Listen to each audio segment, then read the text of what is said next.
Good evening बच्चे, good evening सभी को, गुड इवनिंग, गुड इवनिंग। जैसा कि आप सभी लोग जानते हैं कि हम क्लास 10th के लिए मैथ्स का फर्स्ट चैप्टर रिवाइज कर रहे हैं। और लास्ट क्लास के अंदर हम लोगों ने एक्सरसाइज 1.1 के क्वेश्चन नंबर 6 तक डिस्कस कर लिया था। ठीक है, तो आज की क्लास के अंदर हम लोग स्टार्ट करेंगे 10th क्लास के मैथ्स का फर्स्ट चैप्टर और एक्सरसाइज 1.1 के क्वेश्चन नंबर 7 से स्टार्ट करेंगे और आगे की तरफ चलेंगे। ठीक है, चलिए। तो हमारे पास में जो क्वेश्चन नंबर 6 था, यहाँ तक हम लोगों ने कंप्लीट कर लिया था, क्वेश्चन नंबर 6 तक। और आज की इस क्लास के अंदर हम लोग क्वेश्चन नंबर 7 को स्टार्ट करेंगे। देखिए क्वेश्चन नंबर 7 क्या लिखा है स्क्रीन पर, कौन बच्चा रीडिंग लगाएगा? अब हम इसको नेक्स्ट पेज पे लेकर चलते हैं और रीडिंग लगाइए बच्चे, जल्दी से रीडिंग लगाना, कोई भी बच्चा जल्दी से। सभी को दिखाई दे रहा है ना अभी? चलिए रीडिंग लगाइए, कोई भी बच्चा जल्दी से माइक ओपन कीजिए और अपना रीडिंग लगाना शुरू कीजिए। लगाइए रीडिंग, कोई भी बच्चा रीडिंग लगाइए बच्चे, कोई भी अपना किसी माइक ओपन खे, करके रीडिंग लगाइए। किसी खेल के मैदान के चारों ओर एक वृत्ताकार पथ है। इस मैदान का एक चक्कर लगाने में सोनिया का 18 मिनट लगते हैं, जबकि इस मैदान का एक चक्कर लगाने में रवि की 12 मिनट लगती है। मान लीजिए वे दोनों एक ही स्थान और एक ही समय पर चलना प्रारंभ करके एक ही दिशा में चलते हैं। कितने समय बाद वे पुनः प्रारंभिक स्थान पर मिलेंगे? देखिए आप लोगों को डायग्राम दिखाई दे रहा है, ये डायग्राम अभी स्क्रीन पे बना हुआ है, दोनों दिखाई दे रहा है सर। आपको? ठीक है बच्चे, डायग्राम है, डायग्राम को पहले हम लोग समझ लेते हैं कि डायग्राम क्या है और उसके बाद हम लोग बात करेंगे आगे। ठीक है, देखिए आप लोगों को ये जो डायग्राम दिखाई दे रहा है इसके अंदर क्या लिखा हुआ है, इसके अंदर लिखा हुआ है क्वेश्चन के अंदर, ध्यान से पढ़ना, कि किसी खेल के मैदान के चारों ओर एक वृत्ताकार पथ है। मान लीजिए ये जो आपकी ग्रीन वाली लाइन है, ये जो आपकी ग्रीन वाली लाइन है, ये एक वर्गाकार क्या है हमारे पास है, एक वर्गाकार खेल का मैदान है। ठीक है, और इस मैदान के चारों तरफ क्या बना हुआ है, एक वर्गाकार पथ बना हुआ है, जिसके आप मतलब आप लोग देखते भी हो कि जब आप लोग पार्क में जाते हैं तो उसके चारों तरफ एक बाउंड्री बनी होती है जहां पर लोग चल फिर रहे होते हैं आराम से। ठीक है, तो एक वर्गाकार के हमारे पास में एक वर्गाकार खेल का मैदान है और जिसके चारों तरफ क्या बनी है, एक वर्गाकार पथ बना हुआ है। इस मैदान का एक चक्कर लगाने में सोनिया को 18 मिनट लगते हैं। यानी कि एक सोनिया नाम की बच्ची है, क्या नाम है इसका, सोनिया, और इसको इस पथ का एक चक्कर लगाने में कितना मिनट लगता है, 18 मिनट लगता है। कितना मिनट लगता है, 18 मिनट। जबकि इसी मैदान के एक चक्कर लगाने में रवि को 12 मिनट लगते हैं। यानी कि एक बच्चा है रवि, और रवि को कितना टाइम लगता है, रवि को 12 मिनट लगता है। ठीक है, रवि को 12 मिनट लगता है। आगे लिखा है, मान लीजिए वो दोनों एक ही स्थान और एक ही समय पर चलना प्रारंभ करके, मान लेते दोनों ने एक ही स्थान से चलना शुरू किया, यहां से मान लेते रवि ने चलना शुरू किया और यहाँ से मान लेते हैं सोनिया ने चलना शुरू किया। ठीक है, मान लीजिए वो दोनों एक ही स्थान और एक ही समय पर चलना प्रारंभ करके एक ही दिशा में चलते हैं, और ये दोनों एक ही दिशा में जा रहे हैं, कि ये भी इधर जा रहा है और ये भी इधर जा रहा है। कितने समय बाद वो पुनः प्रारंभिक स्थान पर मिलेंगे? मान लेते हैं उन लोगों ने यहाँ से 12 बजे चलना शुरू किया। ठीक है, मान लेते हैं उन लोगों ने 12 बजे चलना शुरू किया, तो जैसे ही 12 बज करके 18 मिनट होंगे, बच्चे सोनिया फिर से वहीं पहुंच जाएगी। और जैसे ही 12 बज के 12 मिनट हुए होंगे तो एक चक्कर रवि ने लगा दिया होगा और रवि फिर से वहीं पर आ गया होगा। बोलो ऐसा हुआ होगा कि नहीं होगा? भाई 12 बजे उन दोनों ने एक ही स्थान से चलना शुरू किया, एक चक्कर लगाने में सोनिया को 18 मिनट लगते हैं। यानी कि 18 मिनट में सोनिया वहीं पर पहुंच गई होगी और रवि को एक चक्कर लगाने में 12 मिनट लगते हैं। यानी कि रवि कितने समय में पहुंच गया होगा, 12 मिनट में, यानी कि 12 बजकर 12 मिनट में वहीं पर पहुंच गया होगा। ये आप लोगों ने देखा भी होगा। मान लीजिए आप लोग खेल रहे हो अपने फ्रेंड के साथ में, एक ये वर्गाकार गोला मतलब एक खेल का मैदान है, आपने यहाँ पर 12 बजे चलना शुरू किया, दोनों दोस्तों ने एक साथ, एक तेज चल रहा है उसको 12 मिनट लग रहे हैं, तो वो 12 बज के 12 मिनट पे यहाँ पर फिर से आ जाएगा, और आपको 18 मिनट लग रहे हैं तो आप 12 बज करके 18 मिनट पे यहाँ पर आ जाओगे। बोलिए ऐसा होगा कि नहीं होगा? बोलिए। Yes sir. ठीक है, यानी कि यस जब, सर। हाँ, जब इन्होंने एक एक चक्कर लगाया होगा तो इनका, सोनिया का तो कितना टाइम हो गया होगा, 12 बज करके 18 मिनट, और रवि का कितना टाइम हो गया होगा, 12 बज कर 12 मिनट। रवि ने फिर से चलना शुरू किया और 12 बज करके 24 मिनट पर फिर से वो वहां पर पहुंचा होगा, और जो सोनिया है 12 बज करके 36 मिनट पे फिर से वहां पर पहुंची होगी। और रवि ने जब दूसरा चक्कर कंप्लीट कर लिया होगा, उसने तीसरा चक्कर कंप्लीट किया होगा 12 बज करके 36 मिनट पर। आप लोग देख पा रहे हो 12 बज करके 36 मिनट पर सोनिया भी वहीं पर है और 12:36 पर रवि भी वहीं पर है, जबकि इसके 3 चक्कर पूरे हो गए और इसके 2 चक्कर पूरे हुए। बोले इतना क्लियर सभी को? Yes sir. ठीक है, तो आपसे ये पूछा गया तो कितने समय, हाँ, कितने समय बाद वो पुनः प्रारंभिक स्थान पर मिलेंगे? तो आप क्या कहोगे कि वो फिर से 36 मिनट के बाद, 36 मिनट के बाद फिर से वो प्रारंभिक स्थान पर मिलेंगे। तो आपने इस क्वेश्चन के अंदर करना क्या है, आपने कहा सर रवि है, रवि को 12 मिनट लगते हैं, और सोनिया है, सोनिया को 18 मिनट लगते हैं। ठीक है, दोनों ने एक साथ चलना शुरू किया, एक ही टाइम पर चलना शुरू किया, और एक ही स्थान से चलना शुरू किया, एक ही दिशा में चलना शुरू किया। तो कितने समय के बाद वो फिर से एक बार मिलेंगे? यानी कि आपने 12 और 18 का एलसीएम ले लिया। भाई 12 और 18 का एलसीएम कितना हो गया? 12 18 का एलसीएम आप लोगों को लेना आता है, लास्ट क्लास में हम लोगों ने सीखा था। आपने 18 के अभाज्य गुणनखंड किए, कितना हो गया? 2 से काटा 9 आ गया, 3 से काटा 3 आ गया, और 3 से काटा 1 आ गया। भाई 12 के अभाज्य गुणनखंड किए, 2 से काटा 6 आ गया, 2 से काटा 3 आ गया, 3 से काटा 1 आ गया। यानी कि आप 12 को तो लिख सकते हो कितना? 12 को लिख सकते हो 2 की पावर 2 गुणा 3 की पावर 1। 18 को आप लोग लिख सकते हो कितना? 2 की पावर 1 गुणा 3 की पावर 2। आपको एलसीएम निकालना है, तो बच्चे एलसीएम क्या होता है? सर जो संख्या कॉमन है, जैसे 2 कॉमन है तो 2 की बड़ी घात यानी कि 2 आ गया, इंटू जैसे 3 कॉमन है तो 3 की बड़ी घात कितना आ गया? 2 आ गया। ये कितना हो गया हमारे पास में? 3 की घात 2 9, और 2 की घात 4 कितना? 2 की घात 2 कितना हो गया? 4, और 3 की घात 2 कितना हो गया? 9, और 9 चौक कितना हो गया? 36। यानी कि 36 मिनट के बाद वो फिर से एक दूसरे के साथ में एक ही स्थान पर मिलेंगे। बोलिए इतना क्लियर सभी को? Yes sir. ठीक है, यस सर। ये, हाँ बच्चे, ये आपका क्वेश्चन था। ठीक है, ये एक्सरसाइज 1.1 का हम लिख देते हैं, ये एक्सरसाइज 1.1 का क्वेश्चन नंबर कौन सा था? 7 का। ठीक है, चलिए अब हम लोग थोड़ा सा आगे चलेंगे। देखिए नेक्स्ट अगर हम लोग बात करें तो हम लोग बात करेंगे नेक्स्ट इसके अंदर। तो बच्चे यहाँ पर एक थ्योरम लिखी है। सबसे पहले आप लोग ये देखिए कि आप लोग यहाँ पर क्या एक थ्योरम को देख पा रहे हो? क्या थ्योरम लिखी है? यहाँ पर थ्योरम लिखी है, मान लीजिए P एक अभाज्य संख्या है, मान लीजिए P एक अभाज्य संख्या है। यदि P a स्क्वायर को विभाजित करती है, यदि P a स्क्वायर को विभाजित करती है तो P a को भी विभाजित करेगी, जहां a एक धनात्मक पूर्णांक है।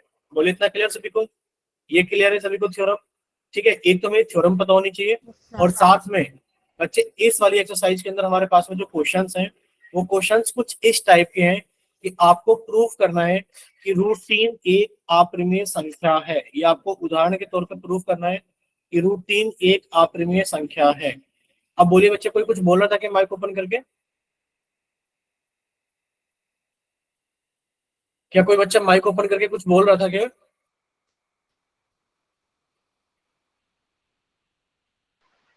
No sir. ठीक है, तो बच्चे अब हम लोग देखें, अभी स्क्रीन चली गई होगी, अभी हम आपके सामने एक फिर से स्क्रीन शेयर करते हैं, और अभी हम लोग डिस्कस करेंगे क्या चीज। देखिए सामने, यानी कि हमने थ्योरम 1.2, अभी आप लोगों ने थ्योरम देखी होगी एनसीईआरटी की बुक के अंदर, थ्योरम 1.2। अब हम लोग उसके बारे में डिस्कस करेंगे। थ्योरम क्या थी बच्चे? थ्योरम ये थी, ध्यान से सुनना सभी लोग, ध्यान से।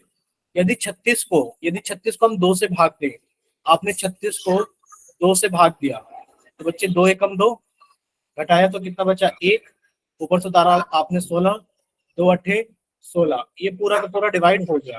ठीक है, यदि 36 को हम 2 से भाग दें तो क्या हम 36 के वर्गमूल को भी 2 से भाग दे सकते हैं? हम लोग ये चीज चेक करते हैं। देखिए 36 का वर्गमूल कितना हो गया? 6।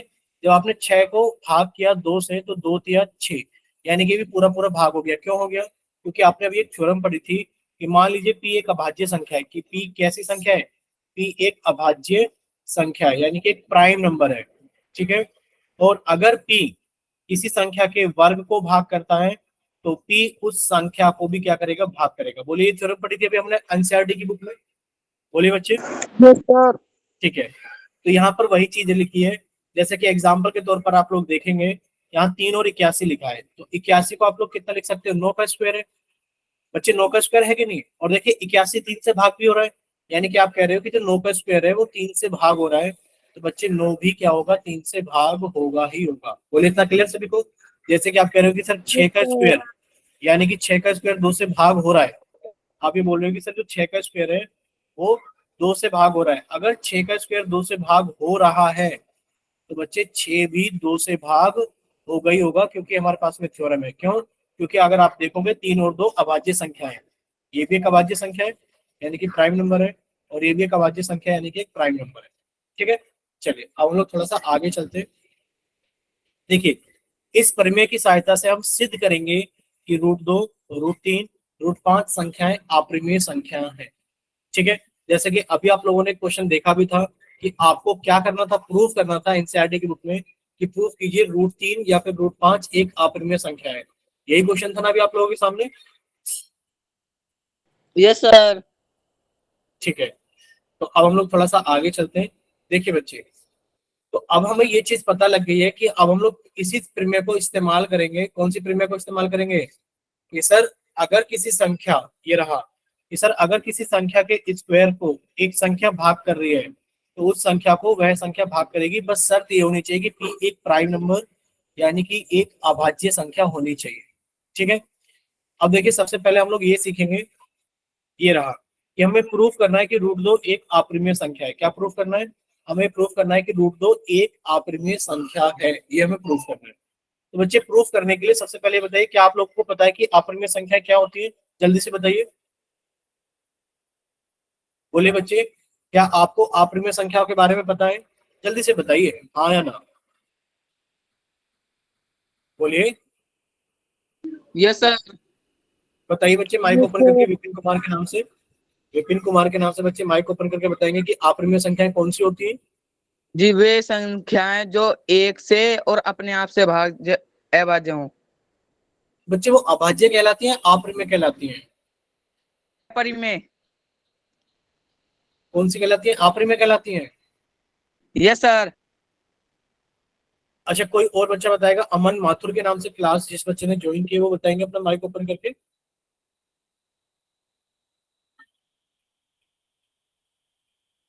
अमन माथुर के नाम से जिस बच्चे ने क्लास ज्वाइन की है वो बताएंगे अपना माइक ओपन करके। ठीक है, तो अप्रिमेय और परिमेय संख्याएं हम लोगों ने पढ़ी हैं, बट आप लोग भूल गए हो क्योंकि आप लोग शायद रिवाइज नहीं करते हो चीजों को। देखो, आपने 2 वर्ड सुने होंगे परिमेय संख्याएं। कौन सा वर्ड सुना होगा आपने, परिमेय संख्या। बताइए कितने बच्चों ने सुना है परिमेय संख्या के बारे में, बोलिए, यानी कि रेशनल नंबर। आप लोग जानते हो वे सभी संख्याएं, क्या चीज, वे सभी संख्याएं, वे सभी संख्याएं जिन्हें हम p अपॉन क्यू के रूप में लिख सकते हैं, जहां पर p और q हमारे पूर्णांक होने चाहिए और q की वैल्यू नॉट इक्वल टू 0 होनी चाहिए, वो सभी संख्याएं परिमेय संख्या यानी कि आपके रेशनल नंबर्स कहलाते हैं। ठीक है, चलिए ये सभी को क्लियर हुआ। अब ये पूर्णांक क्या होता है बच्चे, पूर्णांक हमारे, हमें ये याद रखना है कि सर जो पूर्णांक का मतलब होता है वो होता है हमारे प्राकृतिक संख्याएं। कौन सी संख्या, प्राकृतिक संख्याएं, जैसे कि 1, 2, 3, 4 और ये अनंत तक गए। सिर्फ और सिर्फ प्राकृतिक संख्याएं, सिर्फ और सिर्फ प्राकृतिक संख्याएं ही आपका क्या बनाती है, पूर्णांक बनाती हैं। अब ये प्राकृतिक संख्याएं चाहे प्लस में हो या फिर आपके साथ प्राकृतिक संख्याओं के साथ माइनस का चिन्ह आ जाए, -1, -2, -3, कुछ इस तरीके का आ जाए और साथ में 0। अगर आपसे पूछा जाए, बताइए, अगर आपसे पूछा जाए, एक एग्जांपल है कि बताइए क्या 2.5 एक पूर्णांक है, बोलिए, क्या 2.5 एक पूर्णांक है, बोलिए बच्चे माइक ओपन करके, क्या 2.5 एक पूर्णांक है।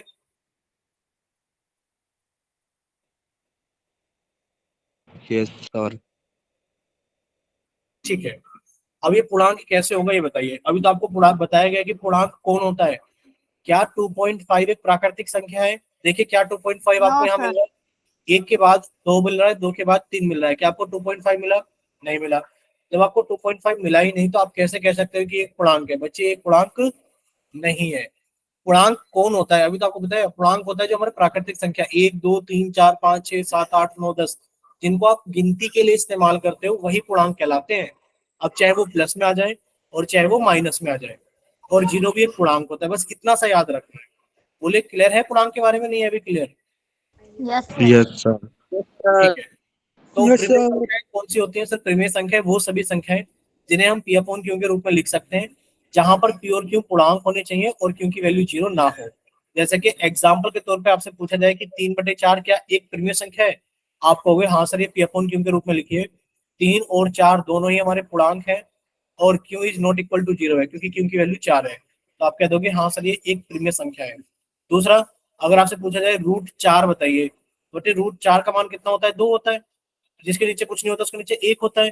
अब आप कहोगे सर ये भी P/Q के रूप में लिखा हुआ है और हमारा 2 और 1 दोनों के दोनों ही हमारे पूर्णांक है और Q is not equal to 0 है। तो आप बहुत आसानी से कह सकते हो कि सर √4 का मान भी क्या है हमारे पास में, एक प्रीमियर संख्या है। बोले इतना क्लियर सभी को, √4 भी एक प्रीमियर संख्या है। आपसे पूछा जाए कि बताइए 2.35 दशमलव वाली संख्या है, तो आप कहोगे सर अगर 2.35 को देखा जाए इसका दशमलव हटेगा तो सर दशमलव के प्लेस पर 1 आएगा और दशमलव के आगे 2 संख्या है तो उसके नीचे 2 जीरो आ जाएगी। यानी कि 2.35 को हम लोग लिख सकते हैं 235/100। और बच्चे ये भी P/Q के रूप में लिखी हुई है और P और Q दोनों के दोनों कैसे हमारे पास में पूर्णांक है, तो ये भी हमारे पास में प्रीमियर संख्या है। ठीक है, चलिए आप हमें बताइए √3 के बारे में। बताइए √3 कैसी संख्या है? बताइए √3 कैसी संख्या है? प्रीमियर संख्या है या नहीं है? आप कहोगे सर √3 जिसके नीचे कुछ नहीं होता उसके नीचे 1 होता है, ये P/Q के रूप में लिख दिया गया है। बताइए क्या P और Q पूर्णांक है? आप कहोगे सर देखा जाए तो P की वैल्यू √3 है और √3 पूर्णांक नहीं होता, √3 पूर्णांक नहीं होता। आप कहोगे सर अगर हम बात करें √3 की, तो √3 को अगर हम √3/1 लिखते हैं तो ये प्रीमियर संख्या नहीं बनेगी। तो ये कैसी संख्या बनेगी? तो ये हमारे पास में कैसी संख्या बनेगी? अप्रीमियर संख्या बनेगी। कैसी बनेगी? अप्रीमियर संख्या। बोले इतना क्लियर सभी को? बोलिए। और ठीक है, तो अभी आपको प्रीमियर और अप्रीमियर संख्या क्लियर हुई। देखिए बस अगर आपके पास में, देखिए आप लोगों ने, आपको हमने पढ़ाया है, हमें बहुत अच्छे से याद है कि आपको पूर्ण वर्ग संख्याएं पढ़ाई गई है। बोले पढ़ाई गई है कि नहीं पढ़ाई गई है पूर्ण वर्ग संख्याएं? बोलिए बच्चे, पूर्ण वर्ग संख्याएं आप लोगों को पढ़ाई गई है। Yes, sir. जैसे कि 1 का वर्ग 1 होता है, 2 का वर्ग 4 होता है, 3 का वर्ग 9 होता है, तो 4 का वर्ग 16 होता है, 5 का वर्ग 25 होता है। ये सभी संख्याएं पूर्ण वर्ग संख्या है। सर कौन सी संख्या है पूर्ण वर्ग संख्या है? ये जो हमारे पास में 1 है, ये 4 है, ये 9 है, ये 16 है, ये 25 है, ये सभी पूर्ण वर्ग संख्याएं हैं। क्यों? क्योंकि अगर आप √4 का मान पूछोगे तो सर √4 का मान कितना आ जाएगा? 2। अगर आप √9 का मान पूछोगे तो कितना आ जाएगा? 3। √16 का मान पूछोगे तो कितना आ जाएगा? 4। √25 का मान पूछोगे तो कितना आ जाएगा? 5। और अगर आप √1 का मान पूछोगे तो कितना आ जाएगा? 1। यानी कि 1, 4, 9, 16, 25 ये पूर्ण वर्ग संख्या है और अगर आप इनके ऊपर रूट लगाओगे तो इनकी कुछ वैल्यू आ जाएगी। क्या आ जाएगी? इनकी कुछ वैल्यू आ जाएगी, जिसकी वजह से ये वाली संख्याएं, कैसी वाली संख्याएं कि सर अगर आपने रूट के अंदर एक पूर्ण वर्ग संख्या लिख दी, रूट के अंदर कैसे लिख दी? एक पूर्ण वर्ग संख्या लिख दी है अगर आपने रूट के अंदर, तो बच्चे ये जो आएगा हमारे पास में आंसर आएगा एक प्रीमियर संख्या। क्या आएगा? एक प्रीमियर संख्या। ठीक है, और वहीं पर अगर आपने एक चीज नोट की हो कि सर एक, ध्यान से देखना, 1 और 4 के बीच में तो 2 और 3 बाकी है, सर 4 और 9 के बीच में तो 5, 6, 7, 8 बाकी है, सर 9 और 16 के बीच में तो 10, 11, 12, 13, 14, 15 ये सब बाकी है। अगर आपसे √2 के बारे में पूछा जाए तो बच्चे अप्रीमियर संख्या है। अगर आपसे √3 पूछा जाए अप्रीमियर, √5 पूछा जाए अप्रीमियर, √6 पूछा जाए अप्रीमियर, √7 पूछा जाए अप्रीमियर, √8 पूछा जाए अप्रीमियर और √9 पूछ ले जाए तो आप कहोगे सर ये हमारे पास है प्रीमियर संख्या। बोले इतना क्लियर सभी को? Yes sir. ठीक है, तो शायद यहाँ तक आप सभी को सारी चीजें क्लियर हो गई होंगी कि हम आपको क्या चीज समझाने की कोशिश कर रहे थे। अब हम लोग चलते हैं आगे, यानी कि हमें √2 एक अप्रीमियर संख्या प्रूफ करनी है। क्या करनी है? कि √2 एक अप्रीमियर संख्या होती है, आपको प्रूफ करना है। ठीक है, चलिए अब हम लोग आगे चलते हैं। नेक्स्ट कैसे प्रूफ करेंगे? प्रूफ करने के लिए हम लोग जानते हैं, ये सब चीज क्लासरूम के अंदर पढ़ाई गई है कि हम सब जब इन सवालों को प्रूफ करते हैं तो हम सबसे पहले क्या कर लेते हैं? एक चीज मान लेते हैं, हम उल्टा मान के चलते हैं कि ये हमें एक अप्रीमियर संख्या प्रूफ करनी है तो हम अपनी तरफ से उल्टा मानेंगे। उल्टा मानेंगे यानी कि हम लोग गलत मानेंगे। हमने माना कि √2 एक प्रीमियर संख्या है। क्या माना हमने? ये एक प्रीमियर संख्या है। अगर ये प्रीमियर संख्या है तो आप इसे a/b की फॉर्म में लिख सकते हो। आप यहाँ लिखोगे जहां जहां ए और बी, जहां ए और बी सह अभाज्य संख्याएं है। कैसी हैं? सह अभाज्य संख्याएं है। अब हमें ये बताओ क्या आप लोग सह अभाज्य का मतलब समझते हैं? देखिए सह अभाज्य का मतलब क्या होता है, लिख लीजिए अपनी नोटबुक के अंदर स्टार लगा करके कि अभी हम लोग बात कर लेते हैं सह अभाज्य। सह अभाज्य का मतलब होता है को प्राइम नंबर्स। क्या मतलब होता है? को प्राइम नंबर्स। और इनका मतलब होता है कि दो ऐसी संख्याएं, ऐसी दो संख्याएं, ऐसी दो संख्याएं, ऐसी दो संख्याएं जिनका HCF, जिनका HCF कितना होता है? एक होता है। बोलिए इतना क्लियर सभी को? ऐसी दो संख्याएं यस सर। जिनका HCF कितना होता है? एक होता है। ठीक है, चलिए अब आपने यहाँ पर देखा कि रूट 2 को आपने ए अपॉन बी मान लिया, और जहां पर आपने लिखा है कि सर ए और बी सहभाज्य संख्या है, यानी कि सहभाज्य संख्या का मतलब है कि ये एक के अलावा किसी और संख्या से नहीं कटती, यानी कि एक को एनी वन, एक के अलावा, के अलावा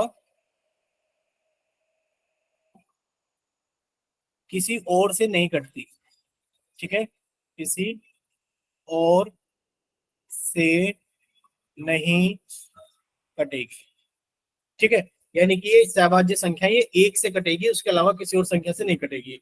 अब दूसरा चरण जो होता है हमारे पास में, दूसरा स्टेप क्या होता है कि आपने यहाँ पे लिखा दोनों तरफ वर्ग करने पर। बच्चे इसका वर्ग करोगे तो आप जानते हो रूट 2 का वर्ग कितना होगा। सर रूट 2 का वर्ग हमारे पास में होगा रूट 2 गुणा रूट 2, और जब आप रूट 2 की गुणा रूट 2 में करोगे तो कितना आ जाएगा? 2 आ जाएगा। यानी कि सर इसका वर्ग करने पर 2 आ गया, और इधर कितना आ गया? ए स्क्वायर अपॉन बी स्क्वायर आ गया। सर क्रॉस मल्टीप्लाई करेंगे तो हमारे पास में कितना आ गया? 2 बी स्क्वायर बराबर ए स्क्वायर। यानी कि हम लोग ऐसे लिख सकते हैं बी स्क्वायर बराबर ए स्क्वायर बटे 2। और यहां से हमें एक चीज दिखाई दे रही है। क्या चीज दिखाई दे रही है? कि जो ए स्क्वायर है वो 2 से भाग हो रहा है, यानी कि जो ए स्क्वायर है वो 2 से भाग हो रहा है, तो बच्चे ए भी 2 से भाग होगा। और जब ए भी 2 से भाग होगा तो आपने कहा सर ए बराबर 2 है। क्यों? ऐसा क्यों? आप लोग ये देख सकते हो बच्चे, अगर आपने 2 से भाग किया 14 को तो 2 सत्ते 14 आ गया, यानी कि आप लोग ये भी तो लिख सकते हो कि 14 बराबर कितना आ गया? 2 गुणा 7। ठीक है, इसी तरीके से जब आप 2 से भाग करोगे ए को, बच्चे कोई तो संख्या आएगी, तो आप लिख सकते हो ए बराबर 2 इंटू एम। बोलिए इतना क्लियर सभी को? Yes sir. ठीक है, तो अब हम लोग थोड़ा सा आगे चलते हैं। देखिए अगर यहाँ तक सारी चीजें सभी बच्चों को क्लियर है तो आपको दो चीजें पता लग चुकी है। क्या पता लग चुका है? कि सर एक तो हमें ये पता लग गया कि ए 2 से भाग हो रहा है, और ए की वैल्यू 2 हमने यहाँ पुट कर दी। ए की वैल्यू 2m कहाँ पर? बी स्क्वायर बराबर ए स्क्वायर अपॉन 2 में। तो जब आप बी स्क्वायर बराबर ए स्क्वायर अपॉन 2 में आप ए की वैल्यू 2m पुट करोगे तो क्या होगा? देखिए आपने लिखा सर बी स्क्वायर बराबर ए स्क्वायर, ए की जगह आपने 2m रखा तो 2m का स्क्वायर बटे 2, और ये कितना हो गया हमारे पास में? B square.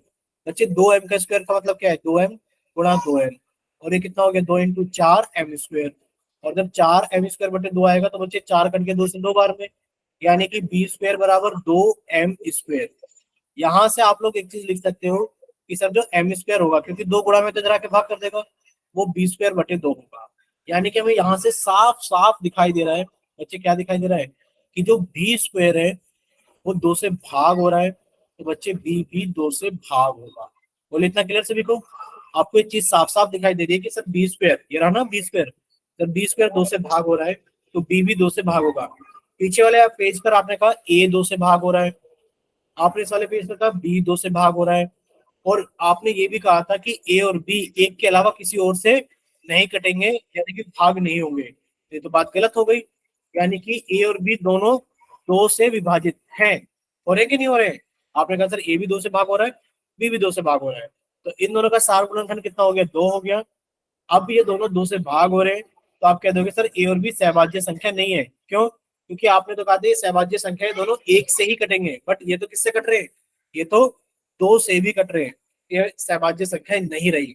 तो बच्चे यह विरोधाभास इसलिए उत्पन्न हुआ है क्योंकि हमने गलत कल्पना कर ली थी कि रूट 2 एक परिमेय संख्या है, अतः रूट 2 एक अपरिमेय संख्या है। बोले इतना क्लियर सभी को? करने का मेथड क्या है? बोले बच्चे, क्या इतना यस क्लियर हो? सर। ठीक है, अब हमारे पास में जितने भी क्वेश्चंस आएंगे हमें सभी क्वेश्चंस इसी टाइप से करने हैं। जैसे कि आपसे पूछा जा रहा है कि दर्शाइए कि रूट 5 एक अपरिमेय संख्या है, तो कैसे दर्शाओगे? कि सर सबसे पहले हम लोग इसको गलत मान के चलेंगे क्योंकि हमें ये अपरिमेय संख्या दर्शानी है, तो हमने माना कि √5 एक परिमेय संख्या है। अगर ये परिमेय संख्या है तो आप इसे √5 को a/b के बराबर लिख सकते हो, जहां a और b कैसी संख्याएं हैं, जहां a और b सह अभाज्य संख्याएं हैं। बोले इतना क्लियर सभी को? Yes sir. ठीक है बच्चे, तो आपने लिखा जहां a और b सहभाज्य संख्या है। अब आपने दोनों तरफ वर्ग किया बच्चे, √5 का वर्ग कितना हो जाएगा 5 बराबर ये कितना हो जाएगा बच्चे a² / b²। आपने क्रॉस मल्टीप्लाई की तो आप बड़े आसानी से लिख सकते हो 5b² बराबर a², या फिर आप यहां से लिख सकते हो सर b² बराबर, क्योंकि 5 इधर गुणा में तो जरा को भाग करेगा, a²/5। और यहाँ से आपको एक चीज दिखाई दे रही है, बोले क्या चीज दिखाई दे रही है? यहाँ से आपको एक चीज दिखाई दे रही है कि सर जो a का स्क्वायर है वो 5 से भाग हो रहा है, तो बच्चे a भी 5 से भाग होगा। जब a 5 से भाग होगा तो हम लिख सकते हैं a बराबर 5m। बोलिए लिख सकते हैं कि नहीं लिख सकते a बराबर 5m? बोलिए। तो बच्चे आपने a बराबर 5m यहाँ रख दिया इस वाली इक्वेशन में, a की वैल्यू 5m रखने पर, यानी कि इसमें a का मान 5m रखने पर क्या होगा? देखिए ये लिखा हुआ है कि b² बराबर a²/5, a की जगह आपने लिख दिया 5m²/5। जब आप इसे सॉल्व करोगे तो बच्चे b² बराबर 5m², यानी कि 25m²/5, और 5 से कट के कितना आ गया 5m², यानी कि b² बराबर 5m²। यहाँ से आप m² को लिख सकते हो कितना बच्चे b²/5, यानी कि यहाँ से आप लोग साफ साफ देख पा रहे हो, क्या चीज देख पा रहे हो कि सर जो हमारे पास में b² है वो 5 से भाग हो रहा है। अगर b² 5 से भाग हो रहा है तो b भी 5 से भाग होगा। बोलिए इतना क्लियर? यानी कि आप कह रहे हो सर b भी 5 से भाग हो रहा है, आप ये कह रहे हो कि सर a भी 5 से भाग हो रहा है, यानी कि a और b दोनों 5 से विभाजित है, a और b दोनों 5 से विभाजित है। अतः a और b का सार गुणनखंड कितना हो गया 5 हो गया। तो आप कह सकते हो अब a और b सहभाज्य संख्याएं नहीं रही। तो बच्चे गलत, यानी कि विरोधाभास किस लिए उत्पन्न हुआ है? क्योंकि आपने गलत कल्पना कर ली थी कि √5 एक परिमेय संख्या है, अतः √5 एक अपरिमेय संख्या है। बोलिए इतना क्लियर सभी को? Yes yes sir. Sir. Yes sir.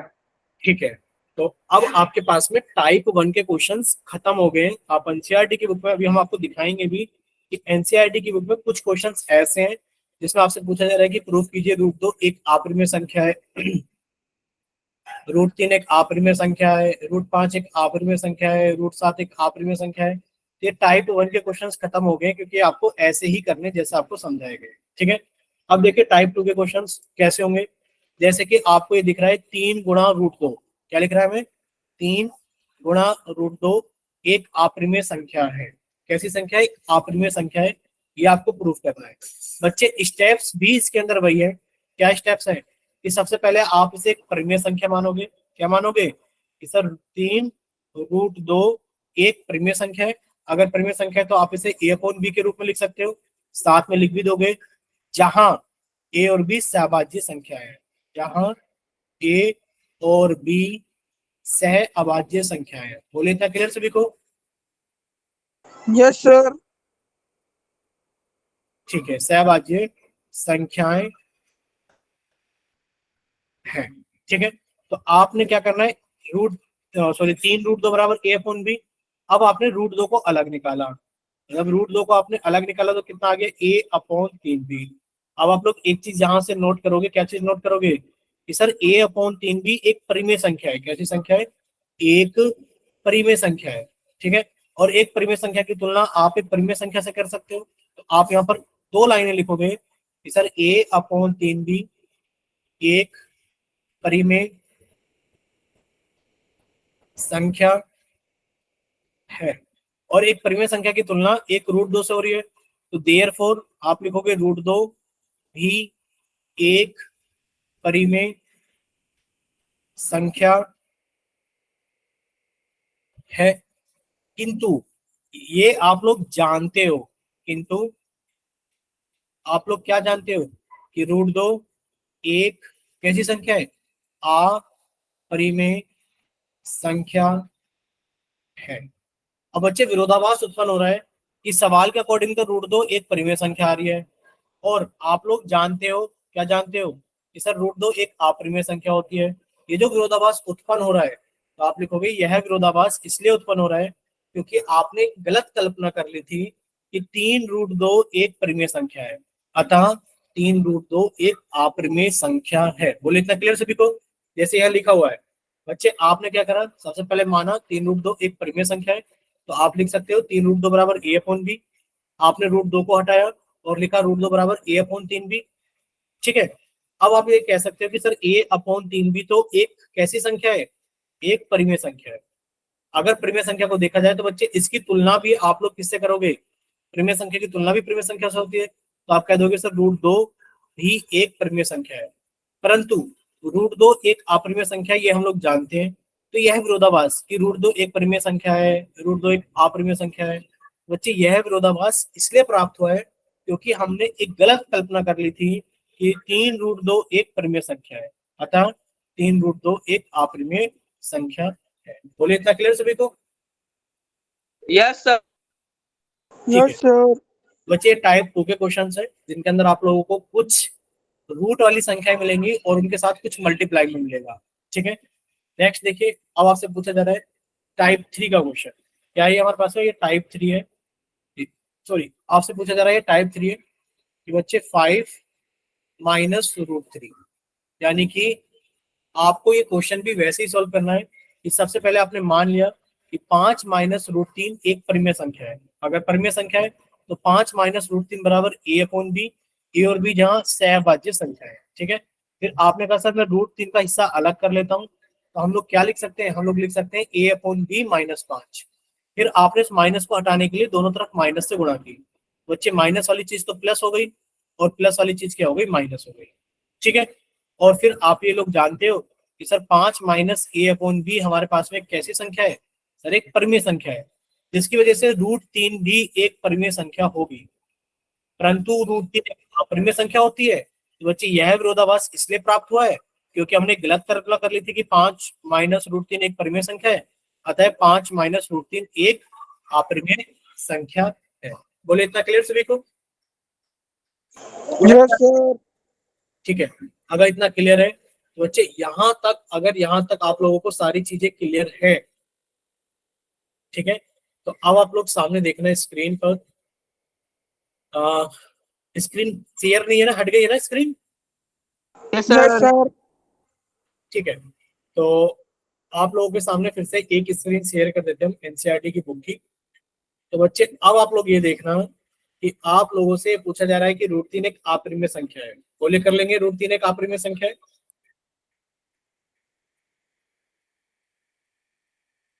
बोलिए बच्चे, कर लोगे ना?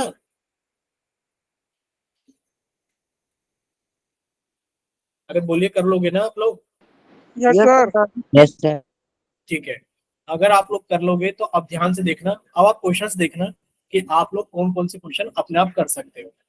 रूट 3 एक अपरिमेय संख्या है, आपको भी सर हो जाएगा, कोई दिक्कत वाली बात नहीं है। सबसे पहले रूट 3 को एक परिमेय संख्या मान लेंगे। जब रूट 3 को एक परिमेय संख्या मानेंगे तो लिख देंगे कि सर रूट 3 बराबर a/b, और साथ में लिखना ना भूलें जहां a और b सह अभाज्य संख्या है। जैसे a और b को प्राइम यानी कि सह अभाज्य संख्या है। ठीक है, फिर आप अगला स्टेप क्या करोगे बच्चे, दोनों तरफ वर्क करने पर 3 बराबर a² / b² आ जाएगा। यानी कि जब आप इसको सॉल्व करोगे तो आप लिख सकते हो सर 3b² बराबर a²। तो b² की वैल्यू कितनी आ जाएगी सर, a²/3। और यहां से आप लोग साफ साफ देख पा रहे हो, क्या देख पा रहे हो कि सर a² 3 से भाग हो रहा है, तो a भी 3 से भाग होगा, और जब a 3 से भाग होगा तो हमने मान लिया a बराबर 3 है, और a बराबर 3 है हम लोगों ने यहाँ पुट कर दिया। पुट कीजिए बच्चे, b² बराबर 3m² 3m² बटे 3, और बच्चे कितना हो गया 9m² बटे 3 कट गया। यानी कि सर b² बराबर कितना आ गया 3m²। यहाँ से आप लोग m² की वैल्यू निकाल सकते हो कितना, b²/3। यानी कि सर b² अगर 3 से भाग हो रहा है तो b भी 3 से भाग होगा। आपके पास में एक चीज कहने के लिए मिल गया कि सर a भी 3 से भाग हो रहा है, ये रहा कि सर a भी 3 से भाग हो रहा है, b भी 3 से भाग हो रहा है, तो आप कह दोगे सर ए और बी दोनों 3 से भाग हो रहे हैं, यानी कि ए और बी का सार गुणनखंड 3 है। अतः अब ए और बी सहभाज्य संख्या नहीं रही है। तो बच्चे यह विरोधाभास इसलिए उत्पन्न हो रहा है क्योंकि आपने गलत कल्पना कर ली थी कि √3 एक परिमेय संख्या है, अतः √3 एक अपरिमेय संख्या। बोले इतना क्लियर सभी को? बोलिए। Yes sir. ठीक है, नेक्स्ट देखिए क्वेश्चन नंबर 6। ये हम लोग डिस्कस कर चुके हैं, सॉरी एग्जाम्पल नंबर 6 ये हम लोग डिस्कस कर चुके हैं अभी के अपने क्लास के अंदर। इसमें किसी को कोई डाउट नहीं होना चाहिए। ठीक है, नेक्स्ट देखिए, अगर हम लोग बात करें 7th एग्जाम्पल की, तो बच्चे 7th एग्जाम्पल भी अभी हम लोगों ने डिस्कस किया है जस्ट। ठीक है, चलिए आगे देखिए। अब देखिए एग्जाम्पल्स खत्म होने के बाद में अगर हम लोग एनसीईआरटी की बुक देखें, तो आप ही लोग बताओ इसमें से ऐसा कौन सा क्वेश्चन है जो आपको करा दिया जाएगा, आप लोग कर नहीं पाओगे। बच्चे √5 एक अपरिमेय संख्या प्रूफ कर लोगे? आप कहोगे हाँ सर बिल्कुल आपने करा दिया अभी। सर 3 + 2 √5 एक अपरिमेय संख्या प्रूव हो जाएगा कि सर इसको हम परिमेय संख्या मान लेंगे। पहले तो ए देखो ये वाला हिस्सा जो है सर 3 + 2 √5 को हमने a/b मान लिया। सर पहले हमने 2 √5 को लिख लिया कितना बच्चे a/b, इधर आके -3 हो गया। ठीक, फिर आपने √5 निकाल लिया, यानी कि इधर 2 गुणा में तो इधर आके 2 भाग कर देगा, यानी कि कितना हो गया a/2b -3/2। आप लोग जानते हैं कि ये कैसी संख्या है, एक परिमेय संख्या है, तो √5 भी एक परिमेय संख्या होगी, बट √5 एक अपरिमेय संख्या है। इस तरीके से आप लोग लिख, ठीक है, ये भी आप लोग कर लोगे और ये भी आप लोग कर लोगे। बोलिए किसी को डाउट? क्या इसमें किसी को डाउट है? No sir. इसमें भी हमें कुछ नहीं करना बच्चे, आपसे पूछा जा रहा है कि 1/√2 एक अपरिमेय संख्या है। ये आपको प्रूफ करना है कि 1/√2 एक अपरिमेय संख्या है, ये आपको प्रूफ करना है। तो बच्चे प्रूफ करने के लिए आपने माना 1/√2 एक परिमेय संख्या है, और आपने से a/b मान लिया, जहां a और b सहअभाज्य संख्याएं हैं, जहां a और b सह अभाज्य संख्याएं हैं। इतना क्लियर सभी को? अब बस आपको यस कुछ नहीं सर। करना, आपने इसको दोनों तरफ क्या कर लिया बच्चे, दोनों तरफ आपने इसको व्युत्क्रम कर लिया, रेसिप्रोकल। तो आपने उल्टा करके लिखा, तो बच्चे इधर तो लिखा आपने √2 और इधर कितना हो गया पलटने पर b/a, यानी कि √2 बराबर b/a। आप कहोगे सर b/a एक परिमेय संख्या है, कि b/a एक परिमेय संख्या है, और आप लोग जानते हो कि सर परिमेय संख्या की तुलना परिमेय संख्या से होती है, देयरफॉर √2 एक परिमेय संख्या है। और ये आप लोग जानते हो, किंतु आप लोग क्या जानते हो किंतु, कि √2 एक अपरिमेय संख्या है। अब आप कह दोगे कि ये जो विरोधाभास उत्पन्न हुआ ये इसलिए उत्पन्न हुआ है क्योंकि आपने गलत कल्पना कर ली थी, और फिर आप लोग लिख दोगे बड़ी आसानी से कि √2 कैसी संख्या है, √2 एक अपरिमेय संख्या है। बोले क्लियर सभी को? Yes sir. ठीक है, यहाँ तक अगर किसी बच्चे को कोई डाउट है तो आप लोग अपना माइक ओपन करके पूछ सकते हो। अभी हम लोगों ने अपनी सारी चीजें कवर कर ली हैं। देखिए एनसीईआरटी की ध्यान से सुनना, हम लोगों ने एनसीईआरटी चैप्टर नंबर 1 के सारे तो एग्जाम्पल्स कर लिए, होल एग्जाम्पल्स कर लिए, कोई एग्जाम्पल हम लोगों ने नहीं छोड़ा है। और हमने होल यानी कि एक्सरसाइज 1.1 भी कंप्लीट कर लिए और एक्सरसाइज 1.2 भी कंप्लीट कर लिए। बोले किसी को कोई डाउट इसके अंदर? No sir. No sir. No sir. Okay. किसी को कोई डाउट नहीं है, यानी कि आपकी जो नहीं अगली सर। क्लास होगी ट्यूसडे को, अब आप लोग थोड़ा सा सुन लीजिए, आपकी जो अगली क्लास होगी ट्यूसडे को, उसके अंदर हम लोग एक नया चैप्टर स्टार्ट करेंगे, चैप्टर नंबर 2 पोलिनोमियल्स। क्लियर सभी को? चैप्टर नंबर 2 हम लोग पोलिनोमियल्स स्टार्ट करेंगे यस नेक्स्ट क्लास के अंदर। यस चलिए सर। सर। इतना ही है बात, अभी जाना कहीं नहीं है। अब हम लोग करेंगे कुछ एक्स्ट्रा क्वेश्चंस प्रैक्टिस के लिए, ठीक है, एक्स्ट्रा क्वेश्चंस करें। एक्स्ट्रा क्वेश्चन जल्दी से बताइए। Yes sir. Yes sir. ठीक है, तो अब हम आपके सामने कुछ क्वेश्चंस लिखेंगे, आपको उनके आंसर्स बताएंगे। ठीक है, एक्स्ट्रा क्वेश्चंस में क्वेश्चन नंबर 1 है। तो पहला क्वेश्चन आप लोगों के सामने ये रहा, ध्यान से देखना।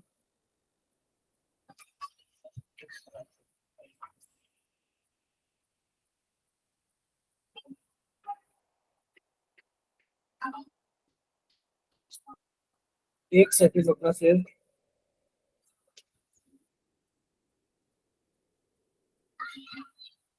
ये रहा, निम्न में से क्वेश्चन ये रहा, निम्न में से सह अभाज्य संख्याओं का युग्म चुने। ठीक है, क्वेश्चन समझ में आया? बोलिए बोलिए बच्चे, क्वेश्चन समझ में आ गया कि नहीं आया? आ गया। नीचे कुछ पेयर्स लिखे हुए हैं, इनमें से बताना कौन सा ऑप्शन सही है, ए बी सी या डी। आपको बताना है कि कौन सा ऑप्शन सही है। ठीक है, ये लिखा है 14-35, ध्यान से सुन लीजिए, 14 और 35। सर ये लिखा है 18 और 25, ये लिखा है 31 और 93, और ये लिखा है 32 और 62। अपना आंसर प्लीज चैट सेक्शन में देना। ठीक है, आंसर अपना आंसर चैट सेक्शन में देना कि सर ए बी सी या डी कौन सा ऑप्शन सही है, ए बी सी या डी कौन सा ऑप्शन सही है। निम्न में से सह अभाज्य संख्याओं का युग्म कि जो आपको नीचे पेयर्स दिखाई दे रहे हैं, इनमें से सह अभाज्य संख्याओं का युग्म कौन सा है, ये आपको बताना है।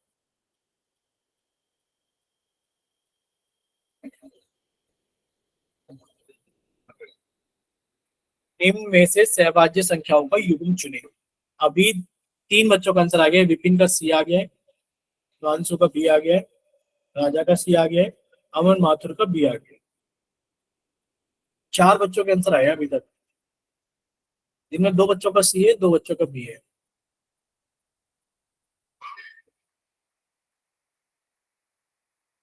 दो बच्चों का सी ऑप्शन आया है और 2 बच्चों का बी ऑप्शन आया है। ठीक है, दीपक का भी सी ऑप्शन आ गया है, प्रीतम का भी सी ऑप्शन आ गया है। चलिए सामने देखिए सभी बच्चे। अच्छा, कोई माइक ओपन करके बताएगा सहभाज्य संख्या कौन सी होती है? आज ही पढ़ाया है सहभाज्य, पहले भी पढ़ाया है, ऐसी बात नहीं है, आज ही नहीं पढ़ाया, पहले भी पढ़ाया है, आज तो रिवाइज कराया है। सहभाज्य यानी कि सर को प्राइम नंबर्स की अगर बात करें तो सर को प्राइम नंबर्स का एचसीएफ कितना होता है? 1 होता है। बोले इतना क्लियर सभी को? यानी कि इनका सार गुणनखंड 1 होता है। अब अगर यहाँ 7 और 14 और 35 को देखोगे तो सर 14 भी 7 से भाग हो जाती है, 35 भी 7 से भाग हो जाती है, यानी कि आप कह सकते हो इन दोनों का जो एचसीएफ है वो 7 है। तो सर ये तो एक युग्म नहीं है, यानी कि ये तो सहभाज्य संख्याओं का युग्म नहीं है।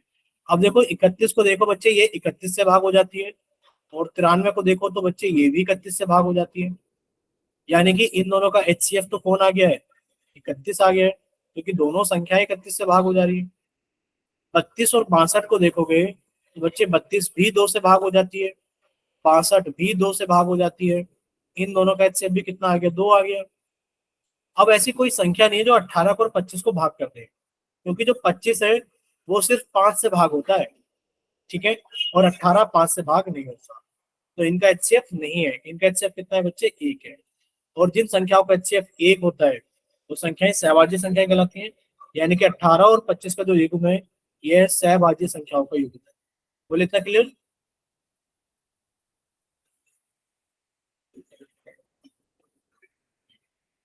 बोले क्लियर हुआ क्या सभी को? Yes sir. अगर इतना सभी को क्लियर है तो अब हम लोग आगे चलते हैं नेक्स्ट क्वेश्चन की तरफ। ठीक है, पूछे कोई क्वेश्चन? Yes sir. ठीक है बच्चे, sir next question, extra question number 2 ये रहा हमारे पास में कि सर a बराबर कितना है हमारे पास में? 2 की घात 2 गुणा 3 की घात 3 गुणा 5 की घात 4। लिखा है b बराबर कितना लिखा हुआ बच्चे? 2 की घात 3 गुणा 3 की घात 2 गुणा 5 की घात 1। आपसे एचसीएफ पूछा जा रहा है कि आप एचसीएफ बताओ ए और बी का कितना होगा। ऑप्शंस हैं बच्चे 90, 180, 360, 90, 180, 360, 540। बताइए इनमें से कौन सा ऑप्शन सही है? ए बी सी या डी?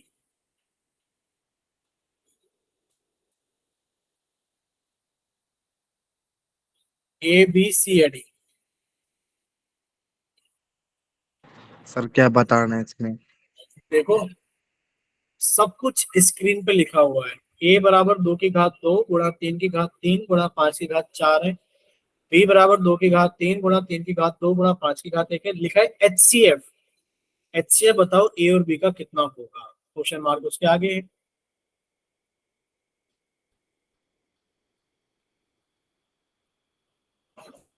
बोलिए समझ में आया कि हमको क्या करना है। Yes sir. यस सर, आ गया।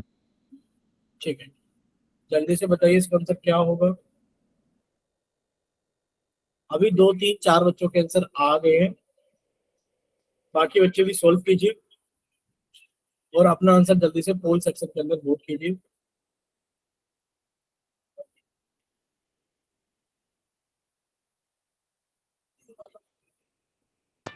सर पोल में नहीं, चैट में सर।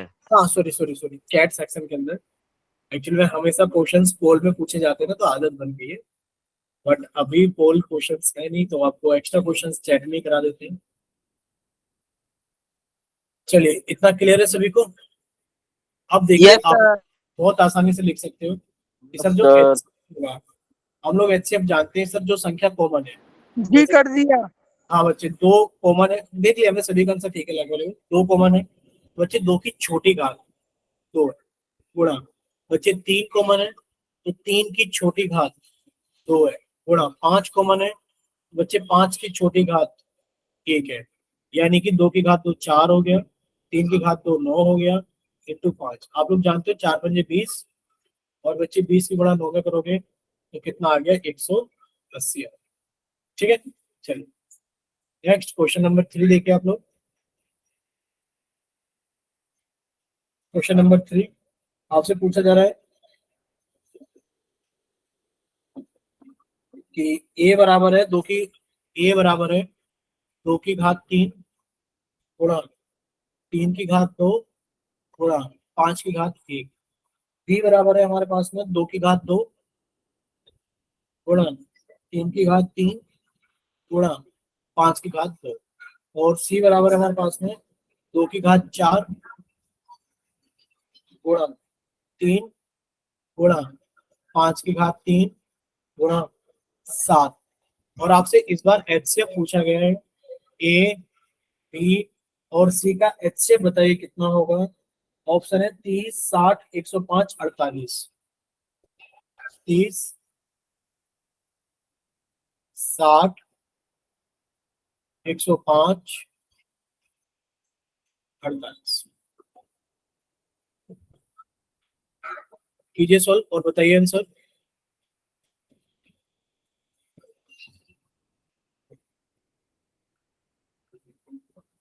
30 60 105 और 48।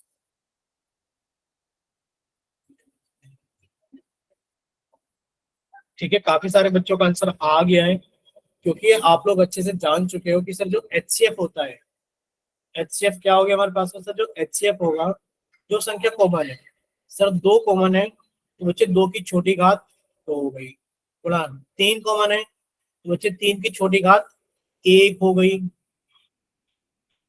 गुणा 5 कॉमन है तो बच्चे 5 की छोटी घात 1 हो गई। कितना आ गया, 2 की घात 2 4 गुणा 3 गुणा 5, और ये कितना आ गया, 4 से 12 और 12 पंजे 7। बोलिए इतना क्लियर सभी को। Yes sir. Yes sir. ठीक है बच्चे, नेक्स्ट क्वेश्चन नंबर 4 आप लोगों के सामने है। सॉरी, क्वेश्चन नंबर 4 आप लोगों के सामने है। अच्छा ये बताओ, यदि ए और बी दो भिन्न धन धनात्मक पूर्णांक, इतना समझ में आया, ए और बी दो अलग अलग यानी कि डिफरेंट धनात्मक पूर्णांक है, तो निम्न में से कौन सा विकल्प सही होगा। ए ऑप्शन, जो HCF है ए और बी का, वो ग्रेटर देन है एलसीएम ऑफ ए और बी ऑप्शन जो HCF है ए और बी का वो बराबर है LCM of A comma B. C option जो HCF है ए और बी का वो छोटा है LCM of A comma B. D option none of these, इनमें से कोई नहीं। बताइए कौन सा ऑप्शन सही है, ए बी सी या डी?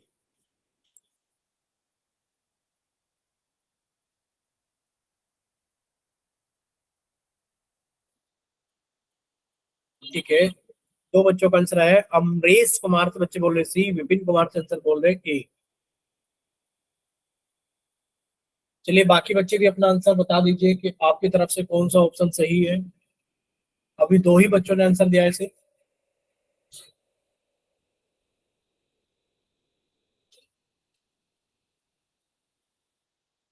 ठीक है, मोनू कुमार ने बी ऑप्शन दे दिया है, रिंकी ने सी, जतिन ने सी। देखिए आप लोग सामने देखिए बच्चे, आप लोग एक चीज जानते हो कि मान लीजिए, समझना पहले उसके बाद क्वेश्चन करेंगे। मान लीजिए आपके पास में दो संख्याएं हैं और दोनों अलग अलग, देखो यहाँ पे लिखा भी है भिन्न। भिन्न का मतलब है अलग अलग धनात्मक पूर्णांक है। अगर ये दोनों अलग अलग धनात्मक पूर्णांक हैं बच्चे, अगर आपके पास में 4 और 16 है, इनका HCF पूछा जाए तो बच्चे HCF कितना हो गया 4, और इनका LCM कितना हो गया 16 हो गया। ठीक है, तो आपको एक चीज पता लग गई, जो HCF है वो LCM से छोटा है और ये हमेशा ही होगा।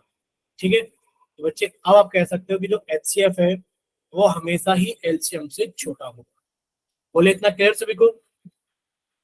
Yes Yes, sir. sir. ठीक है, तो बच्चे आपका जो चैप्टर नंबर 1 है वो कंप्लीट हो गया with revision and all the things. और